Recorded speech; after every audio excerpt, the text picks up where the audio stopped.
Nosso estudo de hoje, Gálatas, no capítulo 3.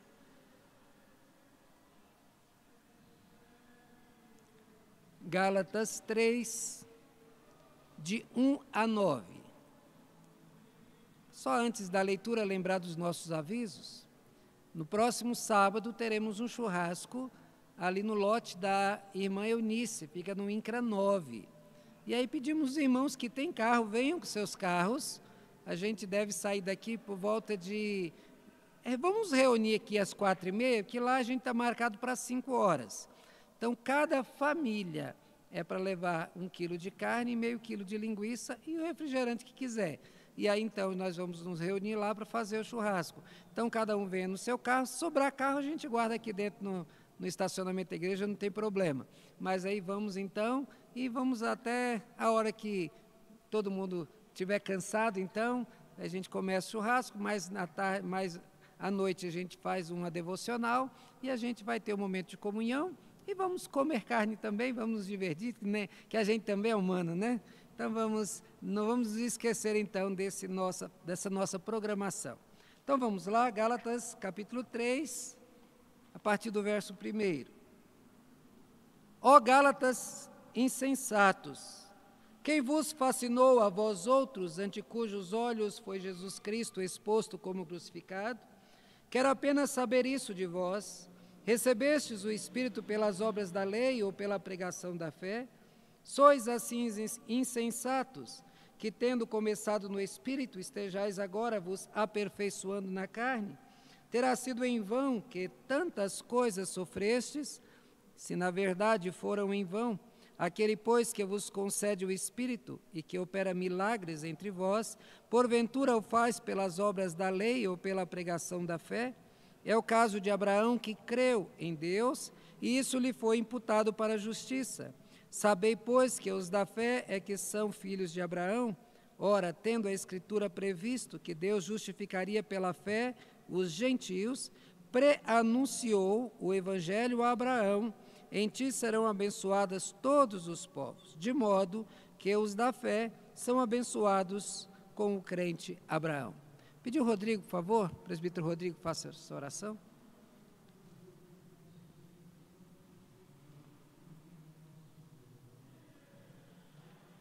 Senhor Jesus, agora, Senhor, que a Tua palavra foi lida, Pai, pedimos, Senhor, a inspiração, ó Pai, do Teu Espírito Santo para, Deus, que nós possamos entender, Senhor. O Senhor disse que o Teu Espírito, ó Pai, nos ajudaria a compreender a Tua palavra, e o Senhor nos trouxe aqui essa noite para escutarmos a Tua palavra, Senhor Jesus, que possamos escutar aquilo que precisamos ouvir. Deus, o Senhor fale aos nossos corações essa noite, e que a Tua palavra, Deus, também nos leve, Senhor Jesus, a meditar sobre a nossa própria vida, sobre os nossos atos, ó Pai, as nossas atitudes, e que nós possamos, ó Deus, corrigir a nossa vida, Deus, de acordo com a Tua palavra, Senhor. Sara aquilo que está errado, Deus, né? Cura-nos, Senhor Jesus, daquilo, ó Deus, que está errado na nossa vida, para que nós sejamos, ó Deus, crentes cada vez mais fervorosos, cada vez mais tementes ao Senhor, cada vez mais desejosos de aprender a Tua palavra, Senhor, porque nós sabemos, ó Deus, que o mundo, Senhor Jesus, é mau, Senhor, né? Que nós vivemos em tempos difíceis, Deus, e por isso nós precisamos estar atentos, ó Pai, e a Tua palavra, Deus, é o que nos alimenta, é o que dirige os nossos passos, Deus. Abençoa os nossos irmãos presentes, os irmãos em casa também, o pastor que terá para a gente o estudo, ó Pai. Em tudo nós glorificamos o Senhor, Pai, porque o Senhor é bom, porque o Senhor tem cuidado de nós, Pai, porque a Tua misericórdia, Senhor Jesus, está sempre diante da nossa vida, Pai. Peço perdão pelos meus pecados, pelas minhas falhas, ó Deus, diante do Senhor, Pai. Que o Senhor possa estar comigo e com todos os irmãos, Pai. Em nome de Jesus é que nós oramos, Senhor. Amém, Deus.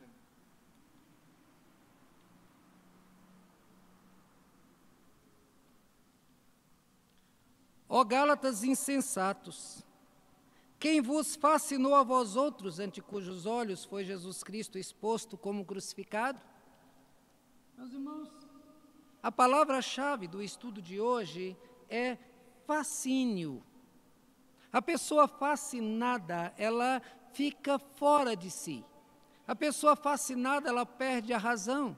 Uma pessoa fascinada, ela faz coisas erradas como que apaixonada por aquilo E aí, quando se percebe, às vezes o erro já trouxe os seus prejuízos. Quem é que nunca ficou fascinado quando viu uma pedra preciosa? Ficou encantado. O diamante, por exemplo, se bem lapidado, ele traz as cores de modo maravilhoso. Uma pessoa, quando fica fascinado por uma pedra assim, ele faz loucuras por ela. Tantas pessoas já fizeram coisas desonestas, roubaram até para adquirir uma peça como essa, ficaram fascinados, para que depois de tê-la, escondeu lá dentro do cofre para ninguém ver, para que ninguém roube. A mitologia fala a respeito desse fascínio. Os gregos têm uma mente bem fértil para criar algumas histórias, e criou a história das sereias. Segundo eles, o canto da sereia era muito bonito, e os navegantes, então, perto de certa ilha, ouviam o canto, e aí, então, eles, ouvindo, ficavam fascinados, cegados por aquele canto, encantados por ele, e aí, então, elas dirigiam um barco para que batesse em pedras, e ali todos morriam. O fascínio é uma arma poderosa. Ele faz o fascinado crer que terá algo que lhe é impossível, mas ele tem a certeza de que receberá isso que lhe é impossível sem esforço nenhum. O fascínio tapa o entendimento e a pessoa fica cega. As pessoas são enganadas e caem em golpes porque ficam fascinadas com promessas e possibilidades de ganhos milagrosos. Esperam ter, sem esforço algum, o ganho que não conseguiriam ter com muito trabalho, e assim são enganados. Depois de enganados, eles ficam admirados: meu Deus do céu, como é que eu não percebi o engano? Eles se admiram porque foram enganados. É que o lucro fácil lhes cegou os olhos, e assim, movidos pela sua ganância, não perceberam que estavam sendo enganados.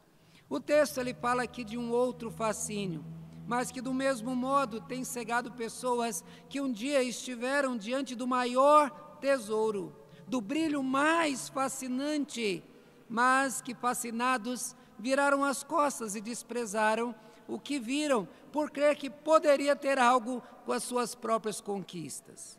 Os crentes da Galácia, eles estavam sendo enganados, estavam caindo no golpe.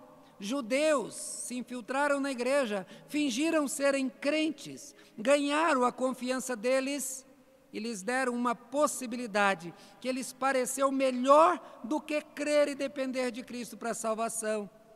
Eles ensinaram que bastava se submeter à circuncisão, cumprir os rituais judaicos, segundo a lei, e assim eles seriam salvos. Foram enganados, se deixaram enganar, e com isso eles rejeitaram o Salvador e a salvação, porque eles acreditaram que poderiam conseguir a própria salvação, como é o ensino de muitas religiões que nos cercam, que mostram que o homem pode se salvar, o homem consegue se salvar. Nesse texto nós vamos estudar sobre o tema, a cegueira provocada pela fascinação. Por isso que Paulo diz: ó Gálatas insensatos, quem vos fascinou? Quem é que deixou vocês cegos? Como é que pode alguém que tem o Espírito de Deus ser levado por enganos, por doutrinas tão banais, por palavras tão enganadoras, como vocês se deixaram enganar? Eles estavam desprezando a fé para serem salvos, crendo que conseguiriam a salvação pela obediência, pela prática judaica, pelo esforço pessoal. Só que isso aí pareceu mais prazeroso para eles do que depender de Cristo. Lhes pareceu mais satisfatório fazer do que depender. E não creia você que você é diferente deles, não. Porque para nós, humanos, é muito mais prazeroso fazer, para sentir aquele gostinho de ter lutado, que o nosso trabalho valeu a pena. Nós gostamos dessa compensação. A mentira foi anunciada para eles. Os mentirosos se esforçaram para tramar, para arquitetar algo sujo e pernicioso, e eles não perceberam o engano.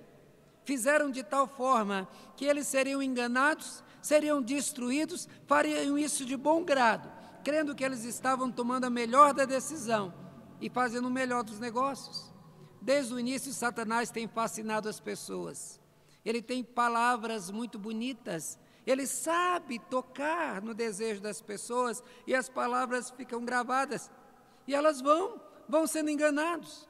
Fez com que os primeiros pais caíssem, crendo que se rebelassem contra Deus, se tornariam como Deus.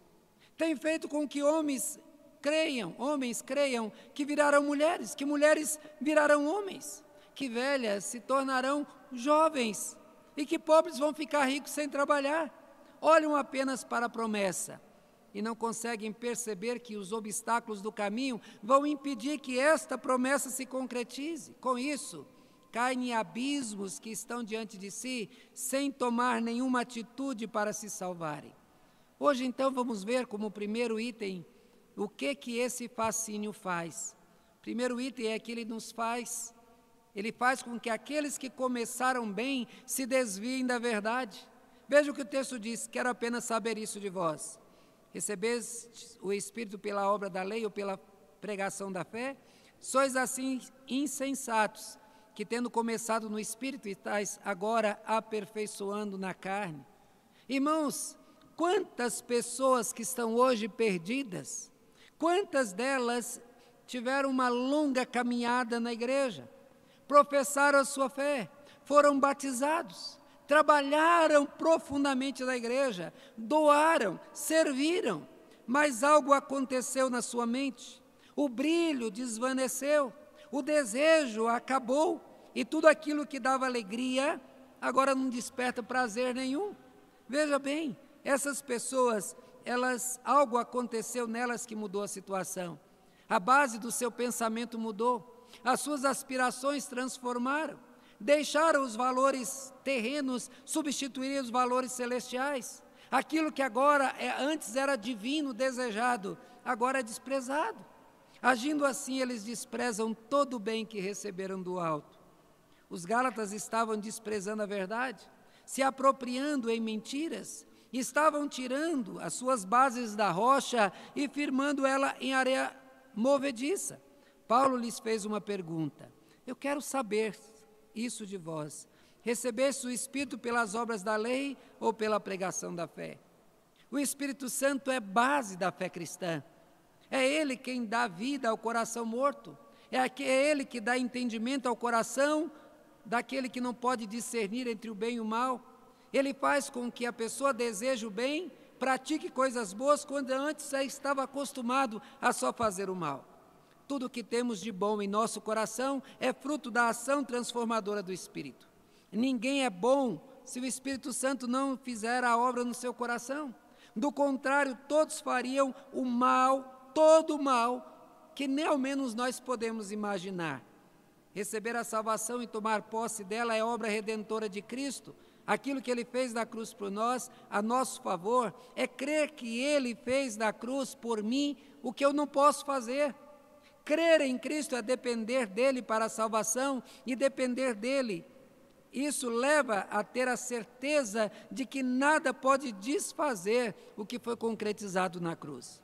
O Espírito Santo é quem nos dá a certeza de que somos filhos de Deus. Paulo fala que Ele age em nós para que nós possamos dizer Abba.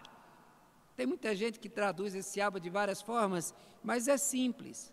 Um pequeno conhecimento de hebraico dá essa resposta. A palavra Av, o A e o V, é pai em hebraico. O A quer dizer meu. Então o que quer dizer Abba? Quer dizer meu pai. O Espírito Santo atua em teu coração para que quando você vai orar, você possa dizer como Jesus ensinou: Pai nosso que estais nos céus. Você possa chamar Deus de Pai, mas não apenas o Pai de outros, mas sentir no coração que Ele recebeu você como filho, Ele é o teu Pai. Então, o Espírito Santo é central na vida da cristandade. Receber o Espírito Santo é obra de Deus e não do pecador. É algo que é aceito por fé e não pode ser feito pela vontade ou esforço humano. Foi a pregação da fé quem os levou até Cristo. Todo o esforço humano despendido na história foi inútil para aproximar o homem de Deus. Todos os povos da terra fizeram algum tipo de culto para chegar até Deus. Sacrifícios são feitos nas comunidades mais distantes, nas aldeias mais distantes. Só que o sacrifício e vários tipos de culto de nada serviram para aproximar de Deus. As suas obras não lhes deram a paz que somente Cristo pode dar. Sem Jesus Cristo, nenhum deles teria sido salvo. Este é o ponto onde Paulo quis chegar. Todo o esforço anterior foi inútil até que receberam o evangelho baseado na fé. Creram e foram salvos. Nada fizeram de bom ou se esforçaram para conquistar a salvação. Foi tudo baseado na ação divina e recebido por fé. Só que os judaizantes lhes estavam ensinando que somente se apossariam da salvação se praticassem os rituais judaicos, incluindo a circuncisão, sem a qual, segundo eles, seria impossível ser salvo. Isso ainda é crido por muita gente, que acha que se for para a igreja, pelo menos uma vez por mês, se frequentar e fizer algumas tarefas da igreja, que está tudo certo para ela, que agora ela é um crente porque faz alguma coisa. Ninguém é crente porque faz, é crente porque crê. A salvação, ela, pensando desse modo, ela deixaria de ser recebida por fé para ser recebida por obras. Depois Paulo faz uma afirmativa que deveria até ofender, para despertar neles tirá-los desse sono. Paulo diz: sois insensatos, que tendo começado no Espírito, estáis agora aperfeiçoando na carne. Irmãos, é muito triste ver a história de um desviado. É muito triste ver uma pessoa que teve toda a participação na igreja, todo o conhecimento, e que agora está fazendo coisas que são abomináveis a Deus. Seria para os Gálatas uma insensatez agir desta forma. Abandonar o Espírito que lhe foi dado por Deus e se apoiar nas obras das suas próprias atitudes. Essas obras que nunca deram resultados, nem os próprios judeus, que estavam querendo que eles praticassem a lei, eles praticavam. Era um peso que nem eles conseguiam carregar, mas eles queriam colocar esse peso para que os cristãos eles não tivessem essa aproximação com Cristo. Esse é um dos efeitos do fascínio. O fascínio faz com que aqueles que começaram bem se desviam da verdade. Faz com que o marido veja uma mulher mais bonita do que a sua e, fascinado, traia a esposa e abandone a Cristo. Faz com que o jovem fique fascinado com os prazeres e as belezas e as coisas que o mundo oferece, e aí fascinado. E ele que estava indo tão bem, ele caia em pecado e abandone o Senhor. O brilho do engano os transforma em ignorantes, em insensatos, que rejeitam a verdade e se apoiam em falácias. Mas, meus irmãos, em segundo lugar, nós veremos que o fascínio faz o sofredor se esquecer dos sofrimentos passados. Esquece o que sofreu. Lembra do povo de Israel, quando eles saíram do Egito? Eles clamaram a Deus, porque queriam sair do Egito. E eles então vão lá para o deserto. E quando eles estão no deserto, comendo maná que cai do céu. Quando eles estão lá no deserto, vendo a presença de Deus, eles vão até Moisés e dizem: nós queremos voltar, porque lá tinha panelas de carne e de peixe, e lá tinham os alhos e as cebolas e os belões. Eles se esqueceram do sofrimento, eles se esqueceram olhando fascinados para aquelas coisas que eles nem usufruíam, carnes, bebidas e farturas que eles falavam que tinha, mas que não vivenciavam. Paulo diz: terá sido em vão que tantas coisas sofrestes? Se na verdade foram em vão, aquele, pois, que vos concede o Espírito e que opera milagres entre vós, porventura o faz pelas obras da lei ou pregação da fé. Como enfermeiro, eu tive a oportunidade de ver algumas crianças nascerem.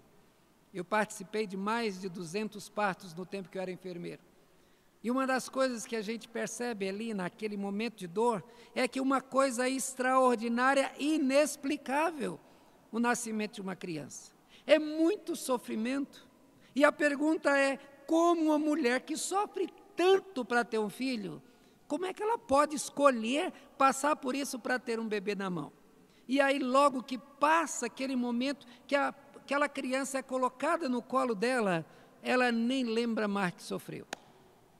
Parece que aquele sofrimento, é esquecido. E agora ela olha para o filho, e quando o filho ri, acabou, pronto. Já não precisa mais se preocupar, porque ela já nem lembra da dor. O sexo é um prazer abençoado por Deus.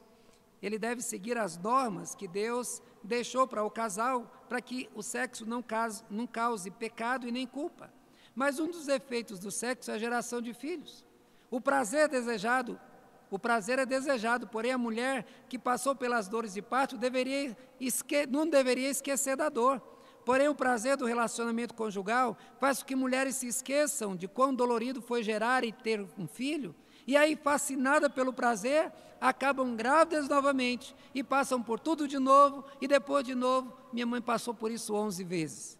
Muitos jovens se deixam cair na marginalidade. Eu digo se deixam cair porque é uma entrega livre. Movido pelo fascínio da aventura, eles vão lá e a princípio não querem muitas vezes fazer o mal, nem causar dor em ninguém, mas o resultado daquilo que é errado é dor no próximo. E como o crime deve ser punido, esse jovem aventureiro, ele se vê envolvido em pequenos furtos, em crimes maiores e um dia acaba preso. Se sente humilhado, perde a liberdade, perde a confiança de todos. Depois de um tempo preso, ele volta à liberdade. Aí os amigos o cercam, fazem novas propostas, deixam ele fascinado pelo ganho que ele vai ter com aquele assalto, e ele, esquecendo tudo isso, apenas pelo fascínio, volta a praticar e acaba preso novamente. Creio que esses 3 exemplos, eles bastam para ilustrar o quanto o fascínio faz com que o sofredor se esqueça dos sofrimentos passados. Diante de um novo prazer, ou na defesa de uma doutrina nova, que lhes pareça mais coerente e prazerosa, o fascinado não percebe que está dando um novo passo para o abismo de onde ele foi tirado, como os israelitas falaram com saudade do Egito. Paulo faz um alerta para os crentes da Galácia. Eles estavam esquecidos do tempo da escravidão do pecado. Durante a vida toda eles serviram a deuses falsos, sacrificavam a esses deuses, se doavam de modo servil a demônios. A sua vida era cercada de culpas, de medos. A sua certeza era que eles mereciam a condenação e iam sofrer a ira de Deus. O pecado levava eles a essa destruição. Mas diante do fascínio da doutrina que lhes foi oferecida pelos judeus, eles se esqueceram do sofrimento. Esqueceram daquilo que eles viviam e da insegurança que viviam antes de Cristo. Agora, eles estão novamente se entregando a doutrinas perniciosas. O fascínio fez com que os crentes gálatas, após terem sofrido tanto na sua vida pregressa, distantes do Senhor, escravizados por demônio e por Satanás, se esquecessem da dor sofrida. Eles foram cegados pelo fascínio. Na sua carta aos Romanos, no capítulo 6, do versículo 20 a 23, Paulo diz: porque quando éreis escravos do pecado, estáveis isentos em relação à justiça, naquele tempo que resultado colhestes?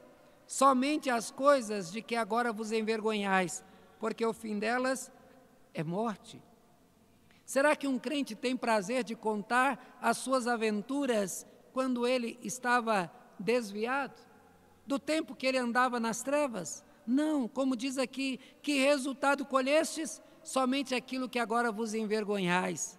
Porque o nosso comportamento distante do Senhor nos envergonha, nos diminui. Parar para lembrar a dor e a incerteza e a insegurança vivida no tempo da incredulidade, da prisão vivida em relação ao pecado e vícios, é um bom modo de incentivar o crente a dar valor às notícias do Evangelho. Não se pode deixar que o fascínio faça esquecer a dor sofrida no passado. Mas também veremos que o fascínio, ele faz o pecador se esquecer que a salvação, ela não foi alcançada por esforço. Paulo diz assim: é o caso de Abraão que creu em Deus, e isto lhe foi imputado para a justiça. Sabei, pois, que os da fé é que são filhos de Abraão. Ora, tendo a Escritura previsto que Deus justificaria pela fé os gentios, pré-anunciou o Evangelho a Abraão: em ti serão abençoados todos os povos, de modo que os da fé são abençoados com o crente Abraão. Irmãos, nós somos incentivados a lutar, a nos esforçar, a investir no preparo pessoal, visando sempre garantir vitórias no futuro. Todo o peso é colocado nas nossas costas. Nós somos responsabilizados pelos resultados bons e ruins que teremos em nossa vida. Se nós nos esforçamos, a promessa é que nós nos daremos bem. Se por acaso nós não dermos bem, nós seremos acusados de não ter esforçado bastante. Esse é um peso muito grande para nós carregarmos. São muitas as situações que nos impedem de chegar ao destino desejado. Depois de ter estudado até a exaustão, pode ser que alguém que tenha estudado muito menos, ela fique com a vaga que você tanto sonhou no concurso. Pode ser que depois de correr tanto e de se preparar tanto, pode ser que o carro quebre na hora da prova e você não consiga chegar lá no dia de fazer essa prova. O nervosismo pode te impedir de ter um bom desempenho. Colocar o sucesso da vida nas costas das pessoas é um peso muito difícil de ser carregado, do mesmo jeito que colocar a salvação ou a manutenção da salvação nas costas das pessoas é algo muito duro. Uma vez, depois de pregar a salvação pela graça, uma jovem, ela chegou para mim, ela era uma oficial da Polícia Civil, e ela me procurou e disse: pastor, muito obrigado, porque durante a minha vida toda como crente, só me colocaram esse peso nas costas, eu não consigo me salvar. Então é pela fé que nós somos salvos. O peso nos é tirado, o peso do nosso pecado foi colocado em Cristo. É certo que nós devemos estudar, é certo que devemos esforçar, é certo que devemos lutar com garra, porém esse esforço pode dar em nada, pode não produzir resultado que queremos. É certo que o estudo te deixará melhor preparado para a vida, mas a vida pode colocar empecilhos intransponíveis diante de você.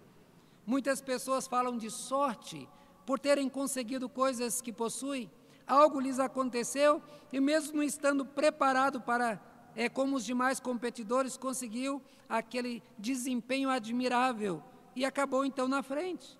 Os adversários podem ter tropeçado, ficado nervosos, terem ficado exaustos e assim terem desistido, deixando a vaga para aquele vitorioso, que mesmo não sendo o melhor, foi o vencedor. A salvação não é fruto do nosso esforço. Nenhum homem ou mulher poderia chegar aos céus e dizer assim: Deus abre a porta do céu porque eu me esforcei, eu dei o meu melhor. Ninguém pode chegar até o céu e dizer: abra a porta porque eu mereci a entrada nos céus. A salvação não é fruto da justiça do pecador, mas ela é fruto da misericórdia de Deus. É preciso lembrar o estado deplorável que nós estávamos antes da conversão. Estávamos mortos e o morto não reage. Você pode ir lá no IML, tem um monte de morto naquelas gavetas, você pode puxar a gaveta, beliscar, furar, fazer o que você quiser, o morto não vai reagir. Nós éramos ignorantes espirituais e incapazes de compreender a Deus em sua santidade. O ignorante não compreende. Tem muitas pessoas da ignorância espiritual. Você vai lá e fala com ela, e ela, tá beleza. Ela vira as costas e continua no mesmo caminho, presos pela ignorância. Se o Espírito de Deus não agir como agiu em nós e nos fazer compreender o Evangelho, nós vamos continuar na ignorância. Nós estávamos distantes de Deus e não havia nenhum interesse em nós de nos aproximarmos dEle. Mas Ele nos aproximou, Ele nos deu entendimento, Ele nos deu vida. Foi Deus quem nos salvou, não fomos nós que nos salvamos. Ele nos deu a fé para que nos apossássemos da salvação, salvação que Ele próprio proporcionou, com a fé nos apossamos dela. E isso aconteceu com o pai da fé. Quando a gente fala designação, Abraão, pai da fé, a gente pode achar que a fé veio do próprio Abraão. Alguém abra, por favor, Romanos 4, versículo 9. Romanos 4, 9.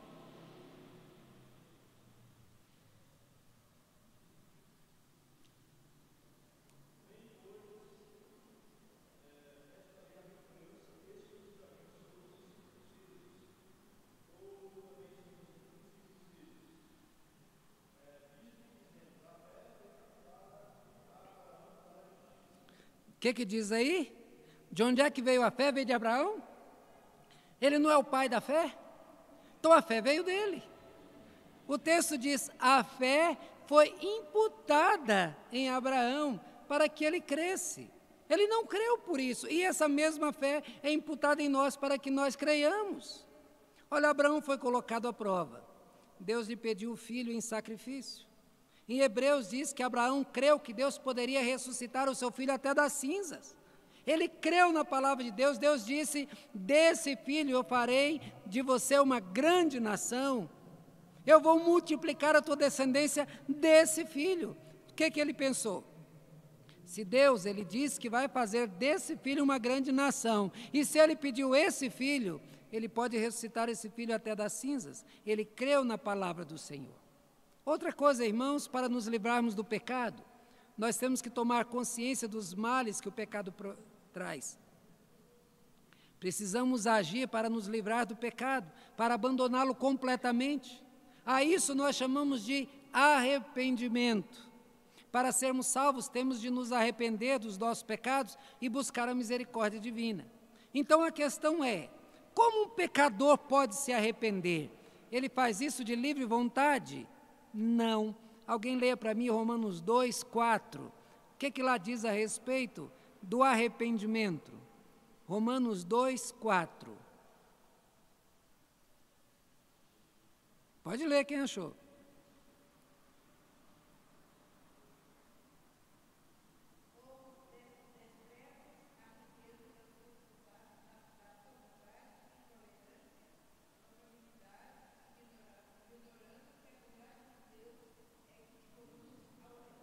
Onde é que a gente acha o arrependimento? É em Deus. Deus me dá fé para eu crer. Então, quem é o responsável por eu crer? É Deus que me deu a fé. Mas eu estou cheio de pecado, eu preciso me arrepender, porque sem arrependimento não há remissão de pecado. O que o texto acabou de dizer? Ou desprezas a riqueza da sua bondade e tolerância e longanimidade, ignorando que a bondade de Deus é que te conduz ao arrependimento. Tem vários outros textos que falam também a mesma coisa. Agora vimos que o arrependimento é fruto da bondade de Deus e que nos conduz até o arrependimento para que sejamos salvos. Se eu não creio porque eu quero, se eu não me arrependo pela minha própria decisão, então o que eu faço para ser salvo? Creio. É só isso que o pecador tem que fazer, é crer, é depender, é somente isso. O pecador crê em Jesus Cristo para ser salvo. Cristo salvou e o pecador só se apossa de Cristo daquilo que ele fez. O pecador não vai ser salvo por aquilo que faz, mas ele vai viver com Deus por aquilo que Cristo fez. É isso que o fascínio da falsa doutrina estava fazendo com os Gálatas. Eles estavam se esquecendo dessa verdade que é a boa notícia do Evangelho. Eles queriam novamente colocar o peso da lei sobre os crentes de Gálatas, como eles carregaram todo o tempo e não conseguiram. Por quê? Porque o objetivo da lei é colocar a dependência na graça de Deus. Eles estavam sendo levados a crer que fariam por si aquilo que somente Cristo poderia fazer. Paulo lhes falou, é o caso de Abraão que creu em Deus, e isso lhe foi imputado para a justiça. A justiça não foi imputada a Abraão por aquilo que ele fez, mas pela fé que ele teve em Deus. Deus faria por ele aquilo que ele mesmo não poderia fazer. A justiça do crente, ela é provinda da fé na obra de Cristo, é provinda da sua fidelidade, da dedicação, do esforço de Cristo e não do nosso esforço. Por isso Paulo continuou dizendo, sabei, pois, que os da fé é que são filhos de Abraão, de modo que os da fé são abençoados como o crente Abraão. Assim como Abraão foi justificado porque creu nas promessas de Deus, assim também nós somos justificados porque cremos que as portas dos céus já nos foram abertas, que a nossa entrada no céu já está garantida por Cristo. A nossa esperança está no Senhor. Não esperamos conseguir abrir as portas do céu por nosso esforço, nem méritos, mas cremos que elas nos serão abertas por aquilo que Cristo fez. É pela fé nele que somos abençoados, como o crente Abraão. Do mesmo modo como Abraão foi abençoado pela fé, assim será para os seus descendentes de sangue. mas também para aqueles que, como ele, creram nas promessas de Deus de salvar os homens por causa do sacrifício de Cristo, isso mesmo não sendo descendente de sangue. Ele diz, ora, tendo a Escritura prevista que Deus justificaria por fé os gentios, pré-anunciou o Evangelho a Abraão, em ti serão abençoados todos os povos. A descendência de Abraão, da descendência de Abraão veio Cristo. Foi nele que os povos foram abençoados com a mesma bênção que Abraão foi. Assim como ele foi justificado pela fé, assim também todos os descendentes de sangue de Abraão e os não descendentes de sangue, mas como aqueles que creram como Abraão creu, serão justificados, salvos, redimidos pela fé em Cristo. Deus, ele nunca colocou a salvação na mão do pecador. Deus nunca confiou que nós faríamos. Lá no Salmo 14, versos 2 e 3, diz, Deus do céu olha o Senhor para os filhos dos homens, para ver se há quem entenda, se há quem busque a Deus. Todos se extraviaram e juntamente se corromperam. Não há quem faça o bem, nenhum sequer. Não há e nunca houve a possibilidade de algum homem se salvar por sua escolha, por sua vontade ou por seu esforço. Ninguém seria salvo por si. Isso porque nenhum homem se esforçaria para encontrar com Deus, porque Deus causa uma repulsa no homem pela perfeição dele e por causa da imperfeição. Imagina que num lugar que tenha só mulher muito feia, pensa num lugar só de mulher feia, aí chega lá uma mulher perfeita, bonita, as outras vão todas gostar dela, admirá-la. Não, a competição vai fazer com que elas coloquem defeito, viu? Ah, não é tão bonita assim não, ela tem estria. Olha o cabelo dela, está até com 2 pontas. Vão colocar defeito na outra para que a sua imperfeição aconteça. Do mesmo jeito é assim. O homem se afasta de Deus porque Deus é perfeito. Então ele cria uma barreira. Ninguém seria salvo por si. Isso porque nenhum homem se esforçaria para encontrar com Deus. Como vimos no Salmo citado, não há quem busque a Deus. O pecador não ao menos se interessaria por Deus. Hoje há muitas doutrinas falsas sendo ensinadas nas igrejas. Pastores alucinados têm ensinado que crentes podem se livrar dos males dessa vida e viverem aqui como se estivessem no céu. Fascinados por esse ensino falso, muitos crentes têm feito grandes doações para serem abençoados. Se esquece que somos abençoados pelo que Cristo fez e não pelo que nós faremos. Não podemos nos deixar enganar pelo fascínio de falsas doutrinas. Paulo iniciou o texto afirmando que o erro dos Gálatas foi se deixar ficar fascinado por falsas doutrinas. Ó Gálatas insensatos, quem vos fascinou? Mostramos o perigo do fascínio e as suas consequências. Nós temos que ser maduros e mantermos os nossos pés na rocha que é Cristo. Não podemos nos deixar enganar pelo brilho do prazer e muito menos pela segurança que algumas falsas doutrinas parecem nos dar. Os nossos atos nos levariam para a perdição e nunca para a salvação. Hoje nós tratamos sobre o tema cegueira provocada pela fascinação. Nós vimos que o fascínio, ele faz com que aqueles que começaram bem se desviem da verdade. O fascínio faz o sofredor se esquecer do sofrimento passado e voltar à perdição. Ele faz o pecador se esquecer que a salvação não é alcançada por esforço. Meus irmãos, nunca se deixem enganar. A nossa salvação não depende do quanto seguramos na mão de Deus, mas depende sim de sermos segurados pela mão de Deus. É Ele que nos garante. E essa certeza nunca será pelo que nós fazemos, mas sempre por aquilo que Ele fez por nós. Amém?